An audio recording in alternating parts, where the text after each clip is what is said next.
ನಮಸ್ತೆ ಎಲ್ಲರಿಗೂ. ಪರ್ಫೆಕ್ಟ್ ಅಳತೆಯಲ್ಲಿ ದೋಸೆ ಮಾಡೋದು ಹೇಗೆ ಅಂತ ನನಗೆ ತುಂಬಾ ಜನ DM ಮಾಡಿ, ಹಾಗಾಗಿ ಪರ್ಫೆಕ್ಟ್ ದೋಸೆ ಬರೋದಕ್ಕೆ ಯಾವ ಮೆಜರ್ಮೆಂಟ್ ಅಲ್ಲಿ ಬ್ಯಾಟರ್ ನ ರೆಡಿ ಮಾಡ್ಕೋಬೇಕು ಅಂತ ನೋಡೋಣ. ನಾನು ಇಲ್ಲಿ 4 ಕಪ್ ಆಗುವಷ್ಟು ರೇಷನ್ ಅಕ್ಕಿನ ತಗೊಂಡಿದ್ದೀನಿ. ಸೊ ಅಕ್ಕಿನ ಮೆಜರ್ಮೆಂಟ್ ಮಾಡಿರುವಂತ ಅದೇ ಗ್ಲಾಸ್ ಅಲ್ಲಿ ಅರ್ಧ ಕಪ್ ಆಗುವಷ್ಟು ಉದ್ದಿನ ಬೇಳೆನ ತಗೊಬೇಕು. ಇದು ಬಂದು ಫುಲ್ ಗ್ರಾಮ್ ಅಂತ ಹೇಳ್ತೀವಿ. ಸೊ 1/2 ಗ್ರಾಮ್ ಇರೋ ಉದ್ದಿನ ಬೇಳೆ ತಗೊಂಡ್ರೆ ನೀವು 1 ಗ್ಲಾಸ್ ತಗೊಳ್ಳಿ. ಅದಾದ್ಮೇಲೆ ಸ್ವಲ್ಪ ಮೆಂತೆ ಅಂಡ್ ಕಡಲೆ ಬೇಳೆ ಇದಿಷ್ಟು ನೀಟಾಗಿ ಮಿಕ್ಸ್ ಮಾಡಿ ಒಂದು 3 ಇಂದ 4 ಟೈಮ್ಸ್ ವಾಶ್ ಮಾಡಬೇಕು ಅಕ್ಕಿನ. ಸೊ 3 ಇಂದ 4 ಟೈಮ್ಸ್ ವಾಶ್ ಮಾಡಿ ಆದ್ಮೇಲೆ ನಾನು ಆಲ್ಮೋಸ್ಟ್ 5 o'clock ಅಥವಾ 4 o'clock ಹಂಗೆ ಅಕ್ಕಿನ ನೆನೆಯಕ್ಕೆ ಇಡ್ತೀನಿ. ಸೊ ನಾನು ಬ್ಯಾಟರ್ ನ ರುಬ್ಬೋದಕ್ಕೆ ಸ್ಟಾರ್ಟ್ ಮಾಡೋದು 10 o'clock ಆಗುತ್ತೆ. ಸೊ ಆಲ್ಮೋಸ್ಟ್ 5 to 6 hours ನೆನೆಯುತ್ತೆ ಅಂತ. ಸೊ 5 to 6 hours ನೆಂದಾದ್ಮೇಲೆ ಅದ್ರ ಜೊತೆಗೆ ಸ್ವಲ್ಪ ಅವಲಕ್ಕಿನ ನೆನೆಸ್ಕೊಂತೀನಿ, ಗಟ್ಟಿ ಅವಲಕ್ಕಿನ.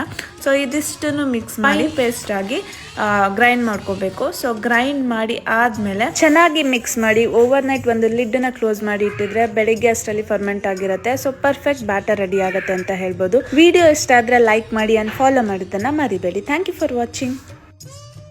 ಬಾಯ್ ಬಾಯ್, ಟಾಟಾ, ಗುಡ್ ಬಾಯ್.